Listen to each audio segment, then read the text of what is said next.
नमस्कार, बोल्दैछु नवीन सापकोटा। आज कक्षा 12 को ऐच्छिक नेपालीको पाठ्यक्रम विकास केन्द्रद्वारा निर्दिष्ट गरिएको विशिष्टीकरण तालिका र विशिष्टीकरण तालिका अनुरूप निर्माण गरिएको प्रश्नपत्रको नमुना लिएर उपस्थित भएको छु।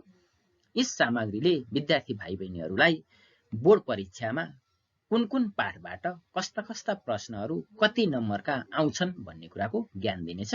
विद्यार्थी भाइ बहिनीहरू यस सामग्रीलाई राम्रोसँग अध्ययन विश्लेषण गरेर परीक्षाको राम्रो तयारी गर्नुहुनेछ भन्ने आशा लिएको छु। सुरु गरौँ आजको विषयवस्तु। विद्यार्थी भाइ बहिनीहरू, कक्षा 12 को ऐच्छिक नेपालीको विशिष्टीकरण तालिकालाई निहाल्दाखेरि प्रश्नपत्र समूह क बाट समूह ङ सम्म विस्तारित भएको देखिन्छ।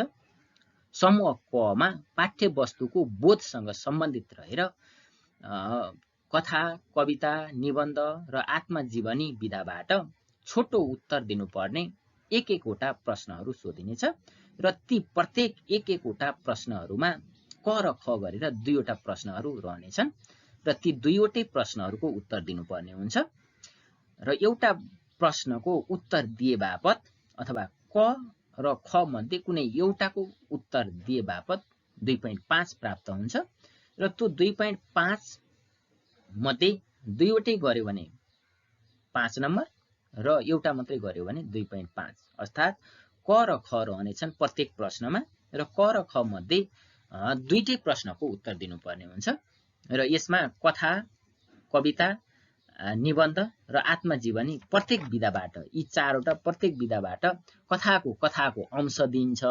कविताको अंश दिन्छ, निबन्धको अंश दिन्छ र आत्मजीवनीको अंश दिएर त्यससँग सम्बन्धित भई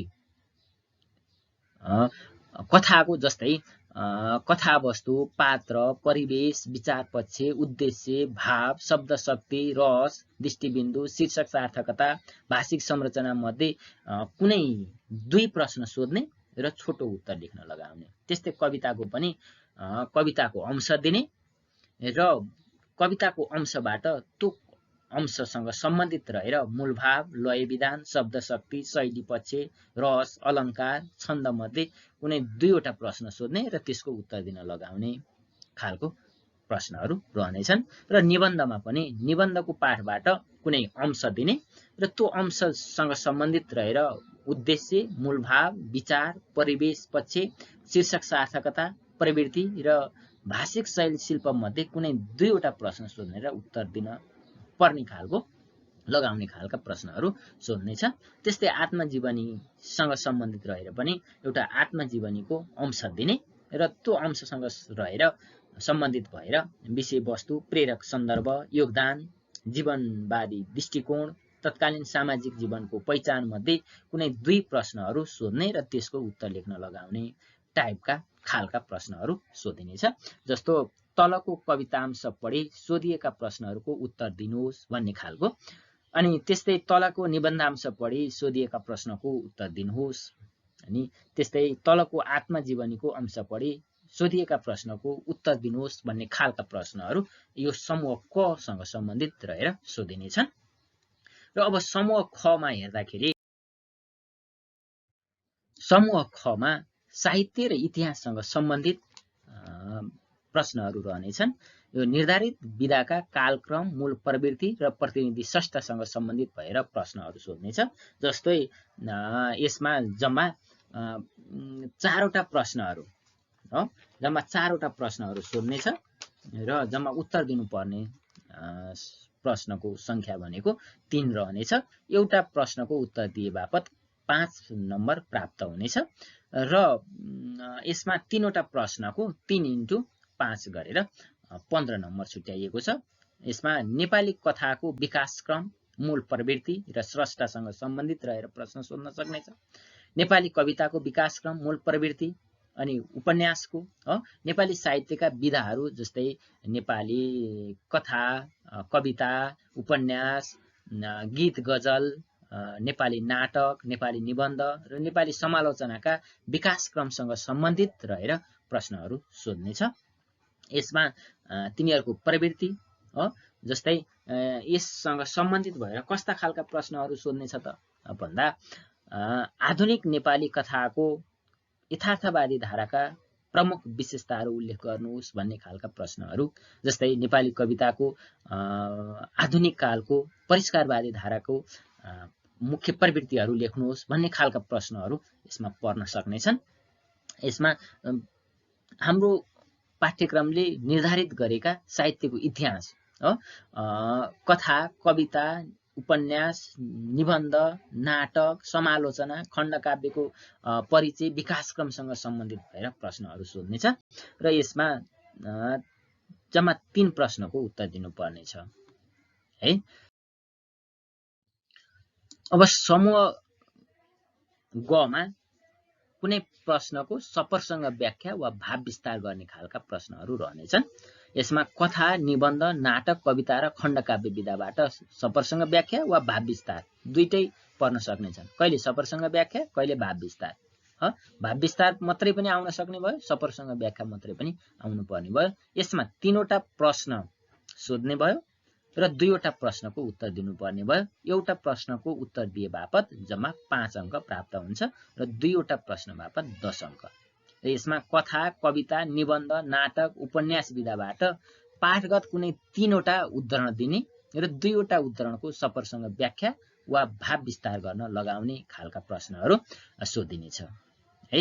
अब समूह घ अन्तर्गत सार लेखन, घटना टिपोटसँग सम्बन्धित रहेर कथा, नाटक, खण्डकाव्य, आत्मजीवनी र निबन्धबाट जम्मा 2वटा प्रश्नहरू सोध्ने र एउटा प्रश्नको उत्तर दिनुपर्ने खालका प्रश्नहरू सोध्नेछ र यसमा जम्मा यो प्रश्नको भार भनेको 6 नम्बर रहनेछ। एउटा मात्रै गर्ने हो र एउटा प्रश्नको पूर्णाङ्क भनेको 6। यसमा कथा, नाटक, निबन्ध र खण्डकाव्य मध्ये कुनै 2 विधाको सार लेखन अनि मुख्य घटनाहरूको टिपोट, समीक्षा, घटनाक्रम मिलन मध्येबाट कुनै 2 प्रश्न सोध्ने र 1 प्रश्नको उत्तर लेख्न लगाउने भनेर यसको प्रश्नको ढाँचा रहनेछ। जस्तै यसमा कस्तो खालको प्रश्न रहनेछ त भन्दा मसान नाटकमा कस्तो नारीवादी चिन्तन प्रस्तुत गरिएको छ समीक्षा गर्नुहोस् भन्ने खालको है।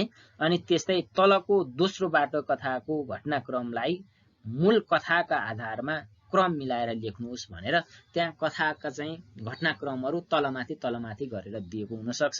तिनीहरूलाई चाहिँ क्रमबद्ध तरिकाले लेख्नु पर्ने खालका प्रश्नहरू यसमा सोध्ने भयो हो।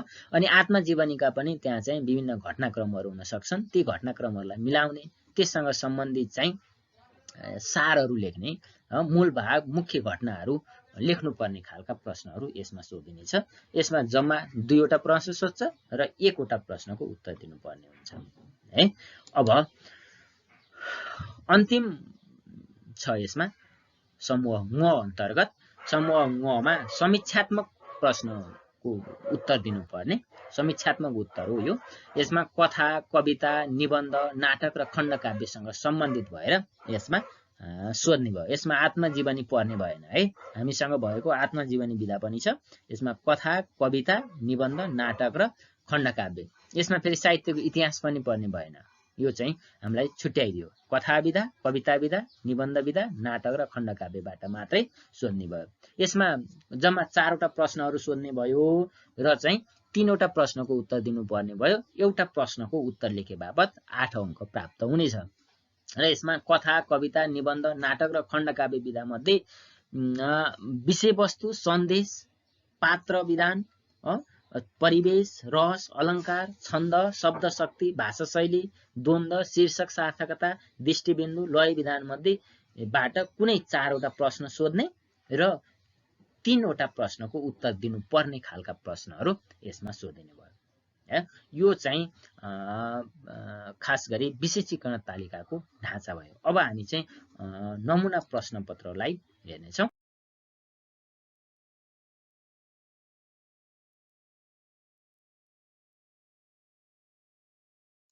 प्रश्न नम्बर 2 मा यहाँ तलको कवितांश पढी सोधिएका प्रश्नको उत्तर दिनुहोस् भनेको छ। यसमा पनि एउटा कविताको अंश दियो र क र ख गरेर दुईवटा प्रश्न दिएको छ। यसको पनि एउटा प्रश्नले 2.5 अङ्क बोकेको छ। दुईवटा प्रश्नको उत्तर दिए बापत 5 नम्बर प्राप्त हुन्छ। यसमा पनि छोटो ट्याक्क प्रश्नले जे खोजेको छ त्यही चाहिँ उत्तर दिनुपर्ने हुन्छ है। अनि निबन्धको पनि त्यही हो। 3 नम्बरमा पनि तलको निबन्धांश पढी सोधिएका प्रश्नको उत्तर दिनुहोस् भन्यो। यसमा पनि दुईवटा प्रश्नहरू छुट्याइएको छ। दुईवटा प्रश्नहरूमा एउटाले 2.5 अङ्क भार बोकेको हुन्छ र त्यो अङ्क भार अनुसार छोटो उत्तर, अति छोटो होइन कि छोटो उत्तर दिनुपर्ने हुन्छ। कमसेकम 5-7 लाइनमा यसको उत्तर दियो भने पुग्छ। त्यहाँभन्दा धेरै लेख्नुपर्ने आवश्यकता छैन।